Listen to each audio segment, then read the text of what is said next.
ಆತ್ಮೀಯ ವಿದ್ಯಾರ್ಥಿಗಳೇ, ಆರೋಗ್ಯ ಟ್ಯುಟೋರಿಯಲ್ ಡಿಜಿಟಲ್ ಕ್ಲಾಸಸ್ ಯೂಟ್ಯೂಬ್ ಚಾನೆಲ್ಗೆ ತಮಗೆಲ್ಲರಿಗೂ ಮತ್ತೊಮ್ಮೆ ಪ್ರೀತಿಯ ಸ್ವಾಗತವನ್ನು ಕೋರುತ್ತಾ, ವಿದ್ಯಾರ್ಥಿಗಳೇ, ಹಿಂದಿನ ವಿಡಿಯೋದಲ್ಲಿ ನಾನು ಲೈವ್ ಕ್ಲಾಸ್ನಲ್ಲಿ 10ನೇ ತರಗತಿಯ ಬೋರ್ಡ್ ಎಕ್ಸಾಮ್ ಇಂದ ಬಿಡಿಸಿದಂತಹ ಒಂದು question paper, model question paper ನ 2 ಅಂಕದ ಪ್ರಶ್ನೆಗಳವರೆಗೆ ಉತ್ತರವನ್ನು ಬಿಡಿಸಿಕೊಟ್ಟಿದ್ದೇನೆ. ಇಂದಿನ ಈ ವಿಡಿಯೋದಲ್ಲಿ 3 ಅಂಕದ ಪ್ರಶ್ನೆಗಳಿಂದ ಕಂಪ್ಲೀಟ್ ಆಗಿ ಈ ಕ್ವಶನ್ ಪೇಪರ್ ನ ಮಾಡೆಲ್ ಕ್ವಶನ್ ಪೇಪರ್ 1 ಅನ್ನು ಕಂಪ್ಲೀಟ್ ಆಗಿ ಸೊಲ್ಯೂಷನ್ಸ್ ಅನ್ನು ಬಿಡಿಸ್ತಾ ಇದ್ದೇನೆ. ಅದಕ್ಕಿಂತ ಮುಂಚೆ ನಮ್ಮ ಚಾನೆಲ್ ಅನ್ನು ಇನ್ನೂ ಯಾರು ಸಬ್ಸ್ಕ್ರೈಬ್ ಮಾಡಿಲ್ಲ, ಸಬ್ಸ್ಕ್ರೈಬ್ ಮಾಡಿ, ಲೈಕ್ ಮಾಡಿ, ಶೇರ್ ಮಾಡಿ. ಅದೇ ರೀತಿ ಪಕ್ಕದಲ್ಲಿರುವ ಬೆಲ್ ಬಟನ್ ಅನ್ನು ಪ್ರೆಸ್ ಮಾಡುವ ಮುಖಾಂತರ ನಮ್ಮ ಎಲ್ಲಾ ವಿಡಿಯೋಸ್ಗಳ ನೋಟಿಫಿಕೇಶನ್ ಅನ್ನು ತಾವು ಪಡೆದುಕೊಳ್ಳಬಹುದು. ವಿದ್ಯಾರ್ಥಿಗಳೇ, ಈ ಒಂದು ವಿಡಿಯೋನ ಡಿಸ್ಕ್ರಿಪ್ಷನ್ ಬಾಕ್ಸ್ ನಲ್ಲಿ ಆರತ್ಯ ಟ್ಯುಟೋರಿಯಲ್ ನ ಒಂದು ಆಪ್ ನ ಲಿಂಕ್ ಅನ್ನು ಕೊಟ್ಟಿರ್ತೇನೆ. ಆ ಆಪ್ ಅನ್ನು ಡೌನ್ಲೋಡ್ ಮಾಡಿಕೊಂಡು ಅದರಲ್ಲೂ ಕೂಡ ತಾವು ಜಾಯ್ನ್ ಆಗಬಹುದು ಅಂತ ಹೇಳುತ್ತಾ ಇದರ ಒಂದು ಪರಿಹಾರಗಳನ್ನ ನೋಡೋಣ. ಪ್ರಶ್ನೆ ಸಂಖ್ಯೆ 4, ಕೆಳಗಿನ ಪ್ರಶ್ನೆಗಳಿಗೆ ಉತ್ತರಿಸಿ. 3 ಅಂಕದ ಪ್ರಶ್ನೆಗಳು.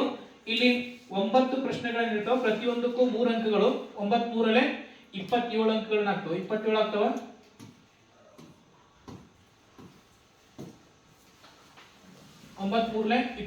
ಪ್ರತಿಯೊಂದು ಪ್ರಶ್ನೆ 3 ಅಂಕದ ಪ್ರಶ್ನೆ. ಅದರಲ್ಲಿ 25ನೇ ಪ್ರಶ್ನೆ, p of x equals to x² plus 5x plus 4k. ಈ ಬಹುಪದೋಕ್ತಿಯ ಒಂದು ಶೂನ್ಯತೆಯು ಅದರ ಮತ್ತೊಂದು ಶೂನ್ಯತೆಗಿಂತ 1 ಹೆಚ್ಚಾಗಿದ್ದರೆ ಹಾಗಾದರೆ k ಬೆಲೆಯನ್ನ ಕಂಡುಹಿಡಿಯಿರಿ ಅಂತೇಳಿ ಪ್ರಶ್ನೆಯನ್ನ ಕೊಟ್ಟಿದ್ದಾರೆ. ಅದರ ಪರಿಹಾರವನ್ನ ನೋಡೋಣ. ಈ ಬಹುಪದೋಕ್ತಿಯ ಶೂನ್ಯತೆಗಳು ಏನಾಗಿರ್ತಾವ ಅಂತಂದ್ರೆ alpha plus beta equals to minus b divide by a. ಒಂದು ಶೂನ್ಯತೆಗಳ ಮೊತ್ತ alpha into beta c divide by a ಅಂತ ಹೇಳಾಗಿರ್ತದ. ಶೂನ್ಯತೆಗಳು ಒಂದು ಆಲ್ಫಾ, ಇನ್ನೊಂದು ಬೀಟಾ, 2 ಶೂನ್ಯತೆಗಳಂತ ತಗೋತೇವೆ. ಆ ಶೂನ್ಯತೆಗಳನ್ನು ಒಂದು ಶೂನ್ಯತೆ ಇನ್ನೊಂದು ಶೂನ್ಯತೆಗಿಂತ 1 ಹೆಚ್ಚಾಗಿದೆ ಅಂತ ಹೇಳಿ ಪ್ರಶ್ನೆಯನ್ನು ಕೊಟ್ಟಿದ್ದಾರೆ. ಪರಿಹಾರವನ್ನು ನೋಡೋಣ. ಇದು ಪರಿಹಾರ. ಒಂದು ಶೂನ್ಯತೆ ಆಲ್ಫಾ ಆಗಿದ್ದಾಗ, ಒಂದು ಶೂನ್ಯತೆ ಆಲ್ಫಾ, ಇನ್ನೊಂದು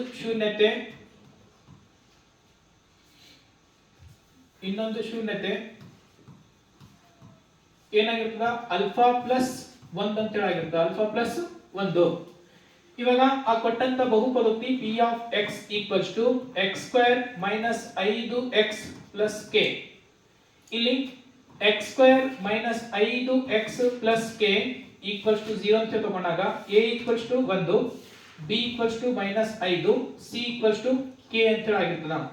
ಶೂನ್ಯತೆಗಳ ಮೊತ್ತ alpha plus beta equals to minus b divide by a ಅಂತ ಆಗಿರ್ತದ.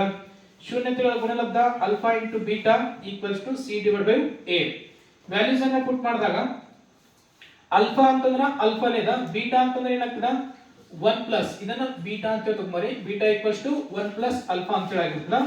Alpha plus 1 equals to minus, ಸೂತ್ರದಲ್ಲಿದ್ದಂತ ಮೈನಸ್ ಮತ್ತು b ವ್ಯಾಲ್ಯೂ ಎಷ್ಟಿದೆ ಇಲ್ಲಿ ಮೈನಸ್ 5 ಭಾಗಿಲೆ a value 1. 2 alpha plus 1 equals to minus into minus plus 5 ಅಂತ ಹೇಳಿತು. 2 ಆಲ್ಫಾ ಈಕ್ವಲ್ಸ್ ಟು ಇದನ್ನ ಪ್ಲಸ್ 1 ಅನ್ನ ಆ ಕಡೆ ಕಳಿಸಿದಾಗ ಮೈನಸ್ 1 ಅಂತ ಹೇಳಿತು. 5 ಮೈನಸ್ 1 4 ಅಂತ ಬಂತು. ಆಲ್ಫಾ ಈಕ್ವಲ್ಸ್ ಟು 4 ಭಾಗಿಲೆ 2 ಅಂದಾಗ ಆಲ್ಫಾ ವ್ಯಾಲ್ಯೂ ಎಷ್ಟು ಬಂತು 2 ಅಂತ ಬಂತು. ಆಲ್ಫಾ ವ್ಯಾಲ್ಯೂ 2 ಅಂತ ಬಂತು. ಇವಾಗ ಇದರಲ್ಲಿ ಗುಣಲಬ್ಧ, ಶೂನ್ಯತೆಗಳ ಗುಣಲಬ್ಧ alpha into beta equals to c divide by a ಅಂತ ಹೇಳಿದನ. ಆಲ್ಫಾ ವ್ಯಾಲ್ಯೂ 2, ಬೀಟಾ ವ್ಯಾಲ್ಯೂ ಏನಾಗ್ತದ ಆಲ್ಫಾ ಪ್ಲಸ್ 1 ಅಂತ ಬಂತು. 2 ಪ್ಲಸ್ 1 ಈಕ್ವಲ್ಸ್ ಟು ಇಲ್ಲಿ c ವ್ಯಾಲ್ಯೂ k ಇದೆ, k divide by 1. 2 into 3 equals to k ಅಂತ ಬಂತು. 2 3 6, k ವ್ಯಾಲ್ಯೂ ಎಷ್ಟು ಬಂತು ಇಲ್ಲಿ 6 ವ್ಯಾಲ್ಯೂ ಅಂತ ಹೇಳಿ ಸಿಕ್ತು. ಈ ರೀತಿ k ವ್ಯಾಲ್ಯೂ ಅನ್ನ ಕಂಡುಹಿಡಿಯಬೇಕು. ಮುಂದಿನ 26ನೇ ಪ್ರಶ್ನೆ.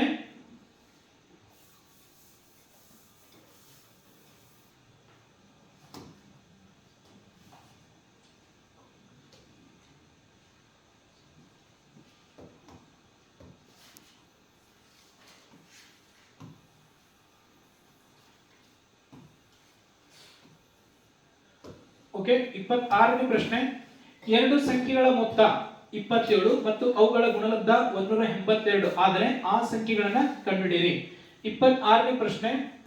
ಅದರಲ್ಲಿ ಪರಿಹಾರವನ್ನು ನೋಡೋಣ. ಪರಿಹಾರ: ಒಂದು ಸಂಖ್ಯೆ x ಆಗಿರಲಿ, ಒಂದು ಸಂಖ್ಯೆ x ಆಗಿರಲಿ, ಇನ್ನೊಂದು ಸಂಖ್ಯೆ ಏನಾಗಿರ್ತದ ಅಂತಂದ್ರ ಇಲ್ಲಿ ಎರಡು ಸಂಖ್ಯೆ ಅಂದಾಗ ಎರಡು ಚರಾಕ್ಷರಗಳನ್ನು ತಗೊಳ್ಬಾರ್ದು. ಇನ್ನೊಂದು ಸಂಖ್ಯೆ ಏನಾಗಿರ್ತದ, ಇನ್ನೊಂದು ಸಂಖ್ಯೆ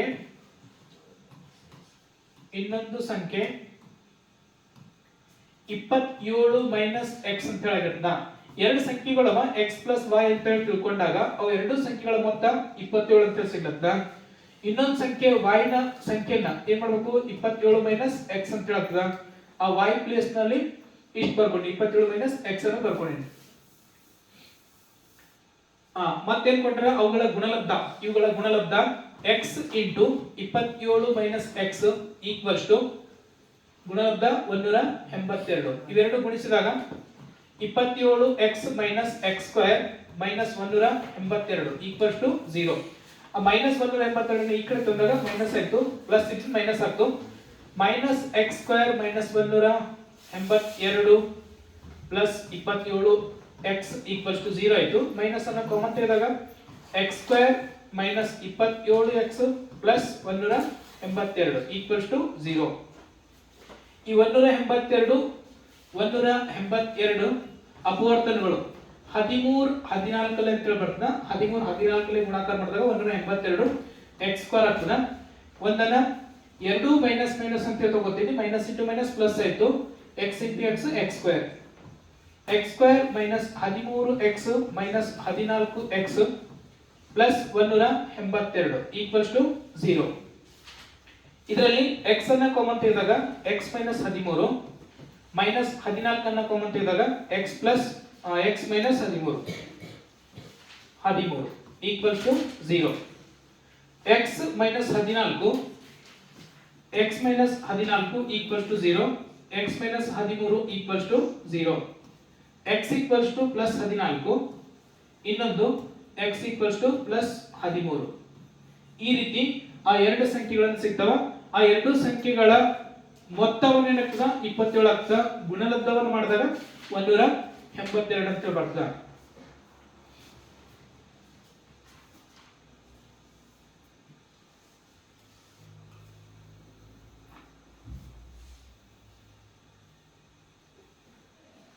ಇಪ್ಪತ್ತಾರನೇ ಪ್ರಶ್ನೆ ಅಥವಾ ಪ್ರಶ್ನೆ. ಅಥವಾ ಪ್ರಶ್ನೆಯ ಉತ್ತರವನ್ನು ನೋಡೋಣ. ಒಂದು ಲಂಬಕೋನ ತ್ರಿಭುಜದ ಎತ್ತರವು ಅದರ ಪಾದಕ್ಕಿಂತ 7 ಸೆಂಟಿಮೀಟರ್ ಕಡಿಮೆ ಇದೆ. ಅದರ ವಿಕರ್ಣದ ಉದ್ದವು 13 ಸೆಂಟಿಮೀಟರ್ ಆದರೆ ಉಳಿದೆರಡು ಬಾಹುಗಳ ಉದ್ದಗಳನ್ನು ಕಂಡುಹಿಡಿಯಿರಿ. ಒಂದು ಲಂಬಕೋನ ತ್ರಿಭುಜದಲ್ಲಿ ಈ ಲಂಬಕೋನ ತ್ರಿಭುಜದಲ್ಲಿ ಪಾದ x ಆಗಿರಲಿ, ಎತ್ತರ ಏನ್ ಕೊಟ್ಟಿದ್ದಾರೆ ಅಂತಂದ್ರ ಪಾದಕ್ಕಿಂತ 7 ಸೆಂಟಿಮೀಟರ್ ಕಡಿಮೆ. ಪಾದಕ್ಕಿಂತ 7 ಸೆಂಟಿಮೀಟರ್ ಕಡಿಮೆ ಅಂದಾಗ x ಮೈನಸ್ 7. ಲಂಬಕೋನದ ಅಭಿಮುಖ ಬಾಹು ವಿಕರ್ಣ ಅಂತ ಕರಿತೇವೆ, ವಿಕರ್ಣವನ್ನ 13 ಅಂತ ಕೊಟ್ಟರು. ಈ ABC ತ್ರಿಭುಜದಲ್ಲಿ AC ವಿಕರ್ಣ, BC ಪಾದ, AB ಲಂಬವಾಗಿದೆ. ಆ ಹೇಳಿಕೆ ಪ್ರಕಾರ ಇಲ್ಲಿ ಬರ್ಕೊಳ್ಳೋಣ. ಪರಿಹಾರ: ಲಂಬಕೋನ ತ್ರಿಭುಜದ ಪಾದ BC ಈಕ್ವಲ್ಸ್ ಟು x ಆಗಿರಲಿ. ಎತ್ತರ, ಲಂಬಕೋನ ತ್ರಿಭುಜದ ಎತ್ತರ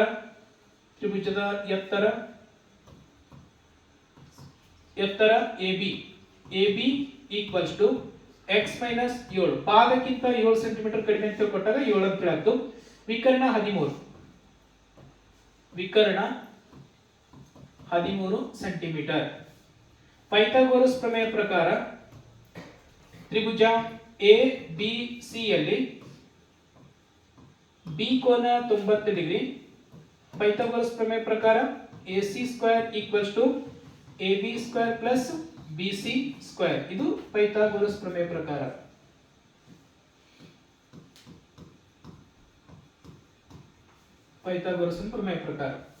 ವಿಕರ್ಣ ಎಷ್ಟು? 13 ಸ್ಕ್ವೇರ್ ಈಕ್ವಲ್ಸ್ ಟು AB ಅಂತಂದಾಗ x minus 7 square plus BC ಅಂತಂದಾಗ x ಸ್ಕ್ವೇರ್.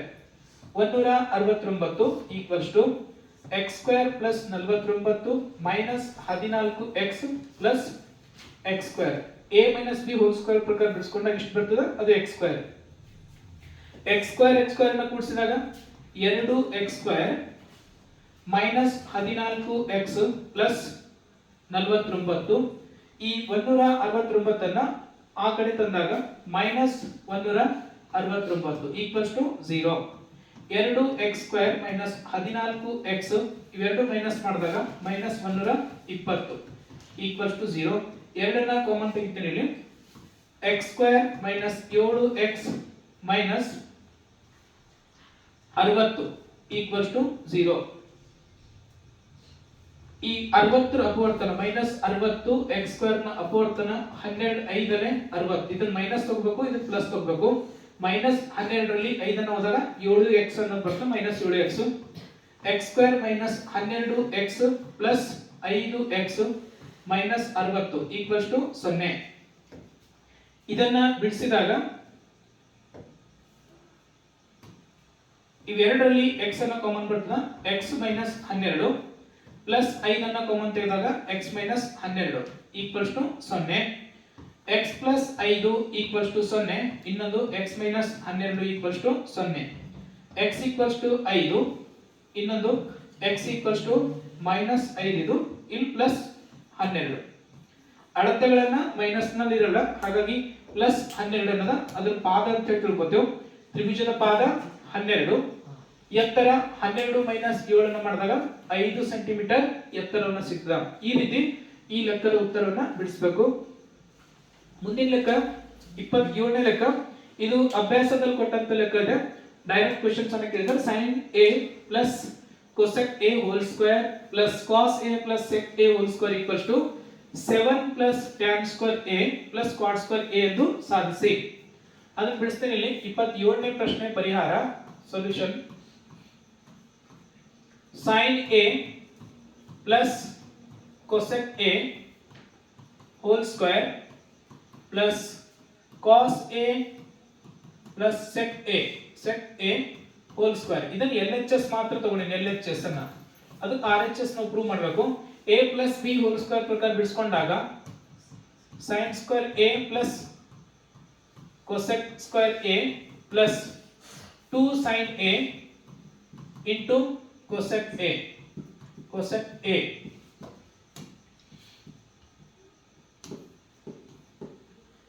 ಪ್ಲಸ್ ಇವಾಗ ಇದನ್ನು ಬಿಡಿಸಿದಾಗ cos square a plus sec square a plus 2 cos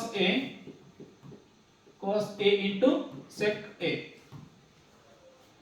ಇವಾಗ ಇಲ್ಲಿ ತಾವು ನೋಡಬಹುದು sin square a plus cos square a ಅಂತಂದ್ರೆ ಐಡೆಂಟಿಟೀಸ್ ನಿತ್ಯ ಸಮೀಕರಣವನ್ನ ಅವೆರಡು ಪ್ಲೇಸ್ ನಲ್ಲಿ ಒಂದಂತ ಹೇಳಿ ಬರ್ಕೊಳ್ತೀನಿ. ಒಂದು ಸ್ಟೆಪ್ ಅನ್ನು ನೇರವಾಗಿ ಮಾಡ್ತಾ ಇದ್ದೀನಿ. Plus cosec square a plus ಇದು 2 sin a ಅನ್ನ ಇಂಟು cosec a ಅನ್ನ 1 by sin a ಅಂತ ಬರ್ಕೊಳ್ತೀನಿ. ಪ್ಲಸ್ sec ಸ್ಕ್ವೇರ್ ಅನ್ನ ನೆಕ್ಸ್ಟ್ ಸ್ಟೆಪ್ ನಲ್ಲಿ ಇದನ್ನು ಬಿಡಿಸ್ಕೊಳ್ತೀನಿ. ಬಟ್ ಇವಾಗ ಪ್ಲಸ್ 2 cos a ಈ sec a ಅನ್ನ 1 by cos a ಅಂತ ಬರ್ಕೊಳ್ತೀನಿ. cos a ಕ್ಯಾನ್ಸಲ್ ಆಯ್ತು, sin a ಕ್ಯಾನ್ಸಲ್ ಆಯ್ತು. ಇದು 1 ಪ್ಲಸ್ ಇಲ್ಲಿ 2 ಉಳಿತು, ಇಲ್ಲಿ 2 ಉಳಿತು. 1 plus 2 plus 2 cosec square a ಅಂತಂದ್ರೆ 1 ಪ್ಲಸ್ cot ಸ್ಕ್ವೇರ್ a. ಇದು ಐಡೆಂಟಿಟೀಸ್ ನಿತ್ಯ ಸಮೀಕರಣ ಬಳಸ್ಕೊಂಡಿದ್ದೀನಿ ಇಲ್ಲಿ. ಪ್ಲಸ್ sec ಸ್ಕ್ವೇರ್ a ಅಂತಂದಾಗ 1 ಪ್ಲಸ್ tan ಸ್ಕ್ವೇರ್ a. ಬೇಕಿದ್ರೆ ಇಲ್ಲಿ ನಾವು ಐಡೆಂಟಿಟೀಸ್ ನಿತ್ಯ ಸಮೀಕರಣ ಬರ್ಕೋಬಹುದು. cosec square a equals to 1 plus cot square a. ಅದೇ ರೀತಿ sec square a equals to 1 plus tan square a. ಇಲ್ಲಿ ಒಂದಂತ ಹೇಳಿ ಬರ್ಕೊಂಡಿದ್ದು sin square a plus cos square ಅಂತ ಹೇಳಿ ಸೂತ್ರ ಬರ್ಕೊಳ್ಬಹುದು. ಇವಾಗ 2 ಪ್ಲಸ್ 2 ಪ್ಲಸ್ 1 5 6 7 7 ಪ್ಲಸ್ ಇಲ್ಲಿ tan ಸ್ಕ್ವೇರ್ a ಇದೆ, tan square a plus cot square a. ಈ ರೀತಿ RHS ಮತ್ತು LHS ಅನ್ನ ಈಕ್ವಲ್ ಆಗ್ತವೆ. ಇದು LHS ಅನ್ನ ಸಿಕ್ತು, ಅಲ್ಲಿ RHS ಅನ್ನ ಅದನ್ನೇ ಕೊಟ್ಟಿದ್ದಾರೆ. LHS equals to RHS. ಎಡಗಡೆ ಮತ್ತು ಬಲಗಡೆ ಎರಡು ಸಮನಾಗೋದು. ಈ ರೀತಿ ಉತ್ತರವನ್ನು ತಾವು ಪಡೆದುಕೊಳ್ಳಬಹುದು. ಮುಂದಿನ ಲೆಕ್ಕ ಅದರಲ್ಲಿ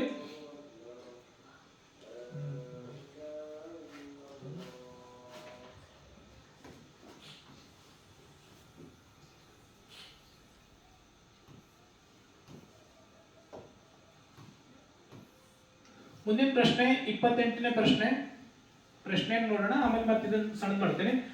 28ನೇ ಪ್ರಶ್ನೆಯಲ್ಲಿ P of x, y ಬಿಂದು A of 7, 1 ಮತ್ತು B of 3, 5 ಬಿಂದುಗಳ ಸಮಾನ ದೂರದಲ್ಲಿದ್ದರೆ x ಮತ್ತು y ಗಳ ನಡುವಿನ ಸಂಬಂಧವನ್ನ ಕಂಡುಹಿಡಿಯಿರಿ ಹಾಗೂ A, P, B ಬಿಂದುಗಳು ಸರಳ ರೇಖಾಗತವಾಗಿದ್ದರೆ P ಬಿಂದುವಿನ ನಿರ್ದೇಶಾಂಕಗಳನ್ನು ಕಂಡುಹಿಡಿಯಿರಿ.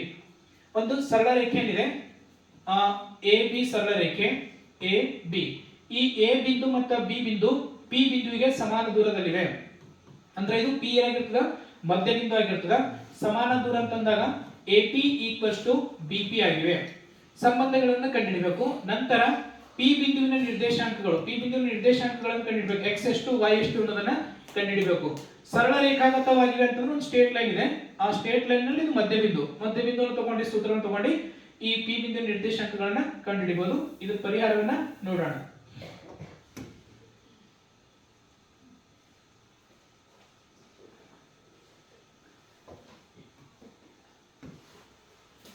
ಇಪ್ಪತ್ತೆಂಟನೇ ಪ್ರಶ್ನೆ ಪರಿಹಾರ. ಎ ನಿರ್ದೇಶಾಂಕ ಬಿಂದುಗಳು ಇಲ್ಲೊಂದು ಸರಳ ರೇಖೆ ನಿಲ್ಲಿಸ್ಕೊಳ್ತೇನೆ. ಎ ನ ನಿರ್ದೇಶಾಂಕಗಳು 7, 1. ಬಿ ನ ನಿರ್ದೇಶಾಂಕಗಳು 3, 5. ಮಧ್ಯದಲ್ಲಿ ಪಿ ಬಿಂದು ಇದೆ. ಆ ಪಿ ಬಿಂದುವಿನ ನಿರ್ದೇಶಾಂಕಗಳು x, y. ಈ ರೀತಿ ಬಿಂದುಗಳನ್ನು ತಗೊಳ್ಬೇಕು. ನಂತರ ಏನ್ ಕಂಡುಹಿಡಬೇಕು ಅಂದ್ರೆ ಎರಡೂ ಸಮಾನ ದೂರದಲ್ಲಿವೆ ಅಂತಂದ್ರೆ A P equals to B P ಅಂತ ಆಗಿರ್ತದ. ಎ ಪಿ ಯ ದೂರ ಸೂತ್ರವನ್ನು ಕಂಡುಹಿಡಬೇಕು. ಬಿ ಪಿ ಯ ದೂರವನ್ನು ಇಲ್ಲಿ A P equals to under root of x2 minus x1 whole square plus y2 minus y1 whole square. ದೂರ ಸೂತ್ರ ಎರಡು ಈಕ್ವಲ್ ಆಗ್ಲತ್ತವಲ್ಲ, ಇದು ಬಿ ಪಿ ಈಕ್ವಲ್ ಆಗ್ತದ. ನಾನು ಬಿ ಪಿನ ಇಲ್ಲೇ ಬರ್ಕೊಳ್ತೇನೆ. ಈಕ್ವಲ್ಸ್ ಟು ಇದು ಕೂಡ x2 minus x1 whole square plus y2 minus y1 whole square. ಈ ಪ್ರಶ್ನೆಯಲ್ಲಿ ಇದನ್ನ x1 y1 ಅಂತ ಬರ್ಕೋತೀನಿ. ಇದು x2 y2. ಇವಾಗ ಪರಿಹಾರವನ್ನು ಕಂಡುಹಿಡೋಣ. ಅಂಡರ್ ರೂಟ್ x2 ಅಂತಂದಾಗ x minus 7 whole square plus y2 ಅಂದಾಗ y ಇದೆ, y minus y1 ಅಂದಾಗ 1 whole square. RHS ಸೈಡ್ ಇದು. x2 ಅಂದಾಗ x minus x1 ಅಂದಾಗ 3 square plus y2 y minus y1 ಅನ್ನೋದು 5 ಹೋಲ್ ಸ್ಕ್ವೇರ್. ಈ ರೀತಿ ಎರಡು ಎಟ್ ಎ ಟೈಮ್ ಬಿಡಿಸ್ಕೊತಾ ಇದ್ದೇನೆ. ಸ್ಕ್ವೇರ್ ರೂಟ್ ಅನ್ನ ಕ್ಯಾನ್ಸಲ್ ಆಯಿತು. x ಮೈನಸ್ 7 ಹೋಲ್ ಸ್ಕ್ವೇರ್ ಅನ್ನು ಬಿಡಿಸಿದಾಗ x square plus 7 square 49 minus 2ab ಅಂತಂದಾಗ 14x plus y square plus 1 minus 2y equals to x square plus 9 minus 6x plus y square plus 5 square 25 minus 5 10y. ಇದು ಅರ್ಥ ಆಯ್ತು ಅಂತ ತಿಳ್ಕೊತೀನಿ. a minus b whole square ಪ್ರಕಾರವನ್ನು ಬಿಡಿಸಿದಾಗ ಈ ಕಡೆ ಈ ರೀತಿ ಉತ್ತರ ಬಂತು. ಎರಡು ಕಡೆ x square ಅನ್ನು ಕ್ಯಾನ್ಸಲ್ ಆಯಿತು, y square ಅನ್ನು ಕ್ಯಾನ್ಸಲ್ ಆಯಿತು. ಉಳಿದ ಪಾರ್ಟ್ಸ್ ಅನ್ನ 49 ಅಂತ ಹೇಳಿದೆ, ಇಲ್ಲೊಂದು 50, 2 plus 49 plus 1 50 minus 14x minus 2y equals to ಇಲ್ಲಿ ಮೈನಸ್ 9 ಪ್ಲಸ್ 5 34 25 ಪ್ಲಸ್ 9 ಅನ್ನು ಮಾಡಿದಾಗ 34 ಮೈನಸ್ 6x ಮೈನಸ್ 10y. ಈ 14x 2y ನ ಆ ಕಡೆ ಕಳಿಸಿದಾಗ 50 minus 34 equals to plus 14x minus 6x. ಈ ಮೈನಸ್ 14x ಅನ್ನು ಆ ಕಡೆ ಹೋಗಿ ಪ್ಲಸ್ x ಆಗ್ತದೆ, 14x ಅದು minus 6x plus 2y minus 10y. ಇವೆರಡು ಮೈನಸ್ ಮಾಡಿದಾಗ 16 ಈಕ್ವಲ್ಸ್ ಟು 14x ನಲ್ಲಿ 6x ಅನ್ನೋದ್ರ 8x ಮೈನಸ್ 8y. 8 ಅನ್ನ ಕಾಮನ್ ತೆಗಿತೀನಿ. 16 equals to 8 x minus y. ಈ 8 ಅನ್ನ ಈ ಕಡೆ ಕಳಿಸಿದಾಗ 16 ಭಾಗಿಲೆ 8 ಅನ್ನ 2 x minus y equals to 2 ಅನ್ನು ಬಂತು. ಸಂಬಂಧವನ್ನ ಗೊತ್ತಾಯ್ತು, x ಮತ್ತು y ಗಳ ನಡುವಿನ ಸಂಬಂಧ ಏನದ, ಅವುಗಳನ್ನ ವ್ಯತ್ಯಾಸದ ಸಂಬಂಧ 2 ಅಂತ ಸಿಕ್ತು. ನೆಕ್ಸ್ಟ್ ನಮಗೆ ಇನ್ನೊಂದು ಕಂಡುಹಿಡಿಯಬೇಕಾಗಿದೆ, ಇಷ್ಟು ಮಾಡಿದಾಗ 2 ಅಂಕವನ್ನು ಸಿಕ್ತದ, ಮತ್ತು p ಯ ನಿರ್ದೇಶಾಂಕಗಳನ್ನು ಕಂಡುಹಿಡಿದಾಗ 1 ಮಾರ್ಕ್ಸ್, 3 ಅಂಕ ಪ್ರಶ್ನೆ ಇಲ್ಲ ಅದು. ಹಾಗಾಗಿ ಇನ್ನೊಂದು ಅಂಕ ಬೇಕಂದ್ರೆ ಅದನ್ನು ಮಾಡಬೇಕು. p ಯ ನಿರ್ದೇಶಾಂಕಗಳು x, y ಅಂತ ಹೇಳಿದ್ರೆ ಇಲ್ಲಿ ಅದು p ಯ ಬಿಂದು ಹೆಂಗದ ಅಂದ್ರೆ ಮಧ್ಯ ಬಿಂದು ಅದ. ಯಾಕಂದ್ರೆ ಸಮಾನ ದೂರದಲ್ಲಿ ಅಂದ್ರೆ p ಮಧ್ಯದಲ್ಲಿ ಇರ್ತದ. ಏಕರೇಖಾಗತವಾಗಿವೆ, ಒಂದು ಸ್ಟ್ರೇಟ್ ಲೈನ್ ನಲ್ಲಿ p ಮಧ್ಯ ಬಿಂದುವಾಗಿದೆ. ಮಧ್ಯ ಬಿಂದುವನ್ನು ಕಂಡುಹಿಡಿಯಬೇಕು. ಸೂತ್ರ ಮಧ್ಯ ಬಿಂದು ಕಂಡುಹಿಡಿಯೋದು x1 plus x2 divided by 2, y1 plus y2 divided by 2. x, y equals to ಇಲ್ಲಿ x1 ಅನ್ನೋದು 7, ಇದು ಇವಾಗ ಇದನ್ನ 2 ಅಂತ ತಗೋಬೇಕು. 7, 7 plus 3 divided by 2, 1 plus 5 divided by 2. ಇವೆರಡನ್ನ ಕೂಡಿಸಿದಾಗ 10 divided by 2 ಅಂದಾಗ 5 ಅಂತ ಬಂತು, 6 divided by 2 ಅಂದಾಗ 3 ಅಂತ ಬಂತು. p ಯ ನಿರ್ದೇಶಾಂಕಗಳು 5, 3, x, y ನಿರ್ದೇಶಾಂಕಗಳೇನಂತವು 5, 3. ಈ ರೀತಿ ಇದರ ಉತ್ತರವನ್ನು ಪಡೆದುಕೊಳ್ಳಬಹುದು. ಇನ್ನೊಂದು ಅಥವಾ ಕ್ವೆಶ್ಚನ್ ಅನ್ನೋದಿದೆ, ಆ ಅಥವಾ ಕ್ವೆಶ್ಚನ್ಸ್ ಅನ್ನು ಕೂಡ ಬಿಡಿಸೋಣ.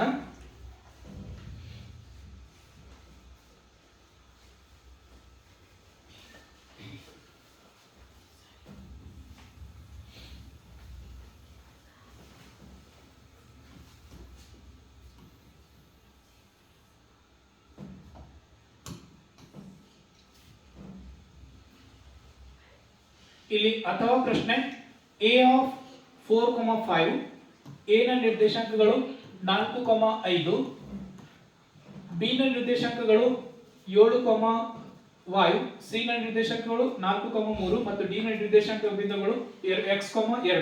ಈ ಬಿಂದುಗಳು a b c d ಸಮಾಂತರ ಚತುರ್ಭುಜದ ಸ್ಥಳಗಳಾದರೆ x ಮತ್ತು y ಬಿಂದುಗಳನ್ನು ಕಂಡುಹಿಡಿಯಿರಿ. ಒಂದು ಸಮಾಂತರ ಚತುರ್ಭುಜವಿದೆ, ಆ ಸಮಾಂತರ ಚತುರ್ಭುಜದ ನಿರ್ದೇಶಾಂಕಗಳು a ಬಿಂದು 4, 5, b ಯ ನಿರ್ದೇಶಾಂಕಗಳು 7, y, c ನಿರ್ದೇಶಾಂಕಗಳು ಮತ್ತೆ 4, 3, d ಯ ನಿರ್ದೇಶಾಂಕ ಬಿಂದುಗಳು x, 2. ಸಮಾಂತರ ಚತುರ್ಭುಜದಲ್ಲಿ ಕರ್ಣಗಳು ಪರಸ್ಪರ ಅರ್ಧಿಸುತ್ತವೆ. ಕರ್ಣಗಳು ಏನ್ ಮಾಡ್ತವೆ? ಪರಸ್ಪರ ಅರ್ಧಿಸುತ್ತವೆ. ಆ ಕರ್ಣಗಳನ್ನು ಇಲ್ಲಿ ಬರ್ಕೊಳ್ತೀನಿ. ಇಲ್ಲಿ ಈ ಎರಡು ಕರ್ಣಗಳು ಪರಸ್ಪರ ಅರ್ಧಿಸುತ್ತವೆ ಅಂತಂದ್ರ ಇದು ಒಂದು O ಅನ್ನೋ ಬಿಂದು ಮಧ್ಯ ಬಿಂದು ಆಗಿರ್ತದ. x, y ಮೊದಲು ಮಧ್ಯ ಬಿಂದುಗಳನ್ನು ಕಂಡುಹಿಡಬೇಕು. ಮಧ್ಯ ಬಿಂದು ಕಂಡುಹಿಡಿದಾಗ x ಮತ್ತು y ಅನ್ನು ಈಕ್ವಲ್ ಮಾಡಿದಾಗ ಅದು ಸಿಗ್ತದ. O ನ ನಿರ್ದೇಶಾಂಕಗಳು x, y equals to x1 plus x2 divided by 2, y1 plus y2 divided by 2. ಈ O ಬಿಂದುವಿನ ನಿರ್ದೇಶಾಂಕಗಳನ್ನು ಕಂಡುಹಿಡಿತಾ ಇದ್ದೇನೆ. x1 ಇದು x2, 4 plus 4 divided by 2, 5 plus 3 divided by 2. ಎರಡನ್ನ ಕೂಡಿಸಿದಾಗ 8/2. ಆ ಮಧ್ಯ ಬಿಂದುಗಳನ್ನು ಸಿಗ್ತವ 4, 4 ಸಿಕ್ತು. ಇಲ್ಲಿ ಬರ್ಕೊಳ್ತೀನಿ 4, 4 ಅನ್ನೋದು 4, 4. ಮಧ್ಯ ಬಿಂದುಗಳನ್ನು ಸಿಕ್ಕಾಗ ಈ d ಮತ್ತು c ಯ ದೂರವನ್ನು ಕಂಡುಹಿಡಿಯಬೇಕಾದ್ರೆ ಅದು x ಮತ್ತು y ಬೆಲೆಗಳನ್ನು ಸಿಗ್ತವ.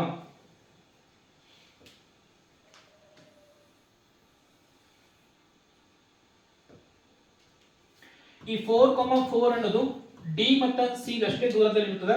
ಹಾಗಾಗಿ x1 plus x2 divided by 2, y1 plus y2 divided by 2. 4 ಅನ್ನೋದು ಎದಕ್ಕೆ ಈಕ್ವಲ್ ಆಗ್ತದೆ? x1 ಅಂದ್ರೆ x plus 7 divided by 2. ಈ 4 ಅನ್ನೋದು 2 plus y divided by 2 equal ಇರ್ತದೆ. ಇದನ್ನ ಈ ಕಡೆ ಬಂದು x plus 7 equals to 8.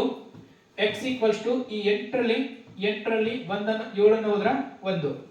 x equals to 1.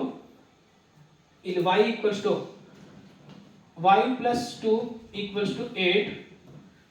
y equals to 8 minus 2. y equals to 6. y ನ ನಿರ್ದೇಶಾಂಕಗಳು 6, x ನ ನಿರ್ದೇಶಾಂಕ ಬಿಂದು x ನ ಬೆಲೆ 1, y ನ ಬೆಲೆ 6. ಈ ರೀತಿ ಇದು ಲೆಕ್ಕವನ್ನ ಮಾಡಬೇಕು. ಡೌಟಾ? ಸರಾಸರಿ ಕಂಡುಹಿಡಿಯೋದು. ಇಲ್ಲಿ ನೋಡ್ರಿ ಪ್ರಶ್ನೆಯನ್ನ ಕಂಪಲ್ಸರಿ ಇದೆ, 29ನೇ ಇರ್ಬೋದು ಅಥವಾ 30ನೇ ಪ್ರಶ್ನೆ ಇರ್ಬೋದು. ನಾವು ಯಾವ್ದಾದ್ರು ಎರಡನ್ನ ತಯಾರಿ ಮಾಡಿದ್ರೆ ಅದರಲ್ಲಿ ಕಂಪಲ್ಸರಿ ಒಂದ್ ಪ್ರಶ್ನೆಯನ್ನ ಈಸಿಯಾಗಿ ಬಿಡಿಸಬಹುದು. ಸರಾಸರಿಯನ್ನು ಕೇಳಿದರೆ ಇಲ್ಲಿ ಮಧ್ಯಾಂಕವನ್ನು ಕೇಳಿದ್ದಾರೆ, ನಾವು ಸರಾಸರಿ ಮಧ್ಯಾಂಕ ಓದಿದ್ರೆ ಎರಡು ಬಿಡಿಸಬಹುದು ಟೈಮ್ ಎಲ್ಲ ಇದ್ರೆ. ಇಲ್ಲಿ ಒಂದನ್ನು ಬಿಡಿಸಬೇಕು. ಒಂದೊಂದ್ಸರಿ ಸರಾಸರಿ ಬಹುಲಕ ಕೇಳಬಹುದು, ಒಂದೊಂದ್ಸರಿ ಮಧ್ಯಾಂಕ ಬಹುಲಕ ಕೇಳಬಹುದು. ಯಾವ್ದಾದ್ರು ಎರಡು ಪರ್ಫೆಕ್ಟ್ ಆದ್ರೆ ಅಂದ್ರೆ ಒಂದು ಬಿಡಿಸ್ಲಕ್ ಬರ್ತದ. ಮೊದಲು ಸರಾಸರಿಯನ್ನ ಕಂಡುಹಿಡಿಯಿರಿ. ಈ ಕೊಟ್ಟಂತ ದತ್ತಾಂಶಗಳ ಸರಾಸರಿನ ಕಂಡುಹಿಡಿಬೇಕಾದ್ರೆ ಇಲ್ಲಿ ಎಕ್ಸ್ ಐ ಅನ್ನ ಕಂಡುಹಿಡಿಬೇಕು. ಎಕ್ಸ್ ಐ ಏನಾಗ್ತದೆ, ಇಲ್ಲಿ ವರ್ಗಾಂತರಗಳನ್ನ ಕೂಡಿಸಬೇಕು, ಕೂಡಿಸಿ ಡಿವೈಡ್ ಬೈ 2 ಮಾಡಬೇಕು. ಎರಡು ಕೂಡಿಸಿದಾಗ 30, 30 ಭಾಗಿಲೆ 2 ಮಾಡಿದ್ರೆ 15, ಇದು 25, 35, 45, 55. ಇವೆಲ್ಲವನ್ನ ಕೂಡಿಸ್ರಿ 10, 10, 20. ಸಿಗ್ಮಾ F5 ಈಕ್ವಲ್ಸ್ ಟು 20, ಅಥವಾ ಇದಕ್ಕೆ n ಅಂತ ಹೇಳಿ ಕೂಡ ತಗೋತಾರೆ. ಇವಾಗ ಏನ್ ಮಾಡಬೇಕು, ಎರಡನ್ನ ಗುಣಿಸಬೇಕು. ಯಾವೆರಡು ಗುಣಿಸಬೇಕು, F5 XI ಅನ್ನು ಗುಣಿಸಬೇಕು. ಫ್ರೀಕ್ವೆನ್ಸಿ ಮತ್ತು ಇದು ಆವೃತ್ತಿನ ಗುಣಿಸಿದಾಗ ಇವೆರಡನ್ನು ಗುಣಿಸಿದಾಗ 15 30. F5 XI F ಅಥವಾ X ಅಂತ ಹೇಳಿ ತಗೋತಾರೆ. 25 3 75, 35 5 25, ಕ್ಯಾರಿ 2 ಬಂತು. 5 3 15, 17 175. 7 35, ಕ್ಯಾರಿ 3 ಬಂತು. 7 4 28, 28 ಪ್ಲಸ್ 3 31. 5 3 15, 5 3 15 16 165. ಎಲ್ಲವನ್ನ ಆಡ್ ಮಾಡಬೇಕು. 5 5 10 20, ಕ್ಯಾರಿ 2 ಬಂತು. 8 9 9 ಪ್ಲಸ್ 7 16, 16 ಪ್ಲಸ್ 10 26, ಕ್ಯಾರಿ ಮತ್ತೆ 2 ಬಂತು. 2 plus 1 3, 3 plus 3 6 7, 760. Sigma F5 XI equals to 760. ಸರಾಸರಿ ಸೂತ್ರ x bar equals to sigma F5 XI divided by sigma F5, ಅಥವಾ n ಅಂತ ಹೇಳಿ ತಗೊಳ್ತಾರೆ. ಸರಾಸರಿ equals to 760 ಭಾಗಿಲೆ 20. 0 0 ಕ್ಯಾನ್ಸಲ್ ಆಯ್ತು. 2 3 6, 2 8 16. x bar equals to 38. ಸರಾಸರಿ 38. ಇನ್ನೊಂದು ಲೆಕ್ಕ, ಕೆಳಗಿನ ಆವೃತ್ತಿ ವಿತರಣಾ ಪಟ್ಟಿಗೆ ಮಧ್ಯಾಂಕವನ್ನ ಕಂಡುಹಿಡಿಯಿರಿ. ಮಧ್ಯಾಂಕವನ್ನು ಯಾವ ರೀತಿ ಕಂಡುಹಿಡಬೇಕು ಅನ್ನೋದನ್ನ ನೋಡೋಣ.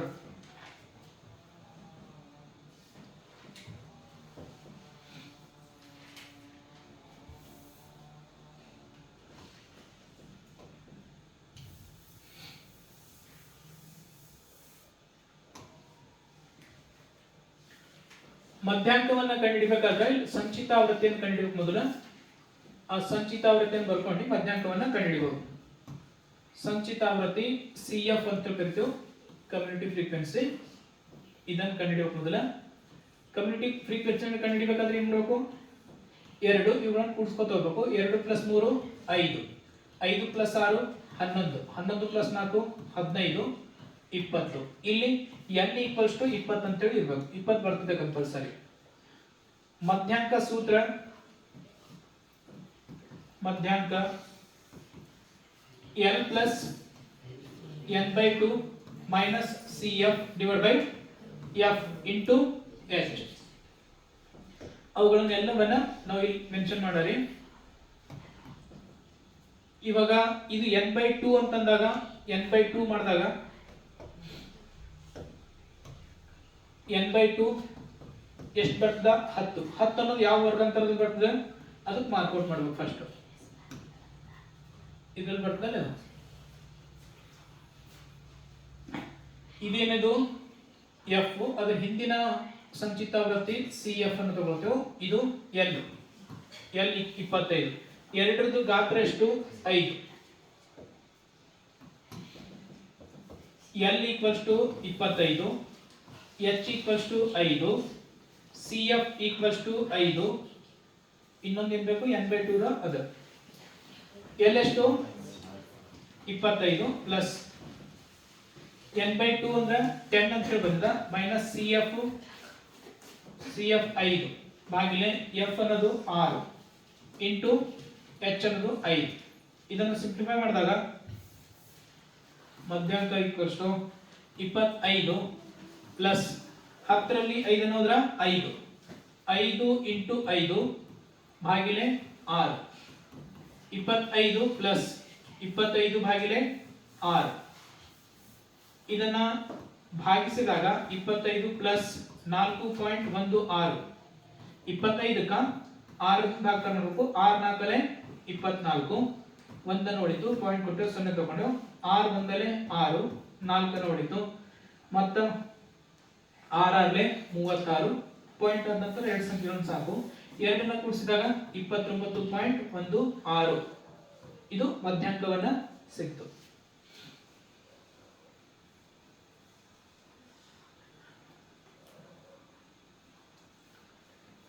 ಮುಂದಿನ ಪ್ರಶ್ನೆ, ಒಬ್ಬ ಹುಡುಗ ಮತ್ತು ಒಬ್ಬಳು ಹುಡುಗಿಯು ಸೆಪ್ಟೆಂಬರ್ ತಿಂಗಳಲ್ಲಿ ಹುಟ್ಟಿದ್ದಾರೆ. ಅವರ ಹುಟ್ಟಿದ ದಿನಾಂಕವು ಬೇರೆ ಬೇರೆ ದಿನದಲ್ಲಿ ಬರುವ ಸಂಭವನೀಯತೆಯನ್ನು ಕೇಳಿದರೆ ಒಂದೇ ದಿನದಲ್ಲಿ ಬರುವ ಸಂಭವನೀಯತೆಯನ್ನು ಕಂಡುಹಿಡಿಯಿರಿ. ಈ ಪ್ರಶ್ನೆಯಲ್ಲಿ ಹುಡುಗರು ಬಹಳಷ್ಟು ಕನ್ಫ್ಯೂಷನ್ ಮಾಡ್ಕೋತಾರೆ. ಯಾಕಂದ್ರೆ ಇಂಥ ಪ್ರಶ್ನೆ ಒಂದು ಬುಕ್ಕಿನಲ್ಲದ, ಆದ್ರೆ ಅಲ್ಲೇನ್ ಕೇಳ್ಯಾರ ಒಂದು ವರ್ಷದಲ್ಲಿ ಅಧಿಕವಲ್ಲದ ವರ್ಷದಲ್ಲಿ ಅಂತ ಕೇಳ್ಯಾರ. ಇಲ್ಲಿ ಏನ್ ಕೇಳ್ಯಾರ, ಒಂದು ಸೆಪ್ಟೆಂಬರ್ ಅನ್ನೋ ತಿಂಗಳನ್ನ ಮೆನ್ಷನ್ ಮಾಡ್ಯಾರ. ಆ ತಿಂಗಳಲ್ಲಿ ಎಷ್ಟು ದಿನಗಳು ಇರ್ತಾವ? 30 ದಿನಗಳು.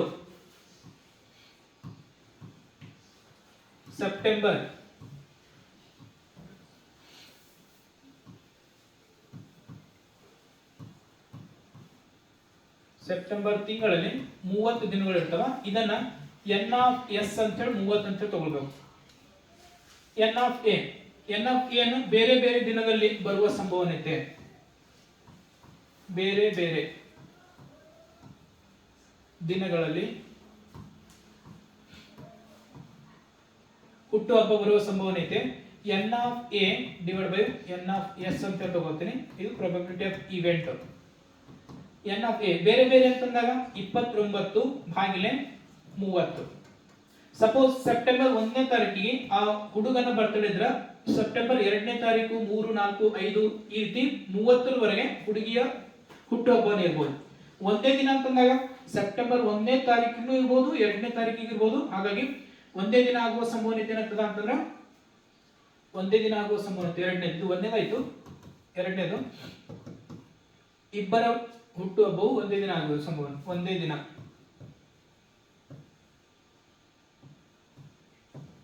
ಸಂಭವನೀಯತೆ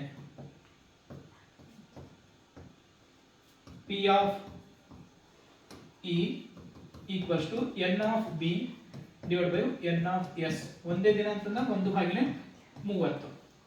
ಈ ರೀತಿ ಸಂಭವನೀಯತೆಯನ್ನ ಹಾಕುದ. ಒಂದು 29/30 ಅನ್ನೋದು ಉತ್ತರ ಬರ್ತದೆ, ಇನ್ನೊಂದು 1/30. ಅಲ್ಲಿ ಒಂದು ಪುಸ್ತಕದಲ್ಲಿ ಒಂದು ಪ್ರಶ್ನೆ ಏನದ, ಅದು ಒಂದೇ ದಿನ ಆಗೋದು 365 ಈ ರೀತಿ ಒಂದು ದಿನ. 364/365 ದಿನಗಳು ಬೇರೆ ಬೇರೆ ದಿನ ಆಗುವ ಸಂಭವನೀಯತೆ ಈ ರೀತಿ ಬರ್ತದೆ ಉತ್ತರವನ್ನ. ಇಲ್ಲಿ ಕನ್ಫ್ಯೂಷನ್ ಆಗ್ಲಕ್ಕೆ ಹೋಗ್ಬಾರ್ದು. ಸೆಪ್ಟೆಂಬರ್ ತಿಂಗಳು ಅಂತ ಮೆನ್ಷನ್ ಮಾಡಿದ್ರೆ ಸೆಪ್ಟೆಂಬರ್ ನಲ್ಲಿ ಬರೀ 30 ದಿನಗಳು ಇರ್ತಾವ. ಒಂದ್ ವೇಳೆ ಆಗಸ್ಟ್ ಅಂತ ಹೇಳಿ ಕೊಡ್ತಿದ್ರು, ಫೆಬ್ರವರಿ ಅಂತ ಹೇಳಿ ಕೊಡ್ತಿದ್ರು ಅಂದ್ರೆ ಆ ತಿಂಗಳಲ್ಲಿ ಇದ್ದಂತ ದಿನಗಳು. ಯಾಕಂದ್ರ ಹುಡುಗ ಮತ್ತು ಹುಡುಗಿ ಇಬ್ಬರ ಸೆಪ್ಟೆಂಬರ್ ತಿಂಗಳಲ್ಲಿ ಹುಟ್ಟಿದಾರೆ ಇಬ್ಬರು. ಅಂದ್ರೆ ಈ ವರ್ಷ 2025ರಲ್ಲಿ 1ನೇ ತಾರೀಕು ಒಬ್ಬರು ಬರ್ತ್ಡೇನ ಆಚರಣೆ ಮಾಡಿದ್ರೆ 2ನೇ, 3ನೇ, 4ನೇ ಈ ರೀತಿ 30 ದಿನದಲ್ಲಿ ಮತ್ತೊಬ್ಬರು ಬರ್ತ್ಡೇನ ಆಚರಣೆ ಮಾಡಬಹುದು. ಅದು ಬೇರೆ ಬೇರೆ ಆಯ್ತು. ಒಂದೇ ದಿನದಲ್ಲಿ ಆಗುವ ಸಂಭವನೀಯತೆ ಅಂತಂದ್ರೆ ಇಬ್ಬರದು ಸೆಪ್ಟೆಂಬರ್ 1 ತಾರೀಕಿಗೆ ಇರ್ಬೋದು, 2 ತಾರೀಕಿಗೆ ಇರ್ಬೋದು, 3 ತಾರೀಕಿಗೆ ಇರ್ಬೋದು. ಆ ರೀತಿ ಆ 30 ದಿನಗಳಲ್ಲಿ ಒಂದು ದಿನವನ್ನ ಆ ಇಬ್ಬರದು ಒಂದೇ ದಿನ ಆಗುವ ಸಂಭವನೀಯತೆ ಇರ್ತದೆ. ಬೇರೆ ಬೇರೆ ಅಂತಂದ್ರೆ 30 ದಿನದಲ್ಲಿ 29 ದಿನ ಈ ರೀತಿ ಸಂಭವನೀಯತೆಯನ್ನು ಬರ್ತದೆ.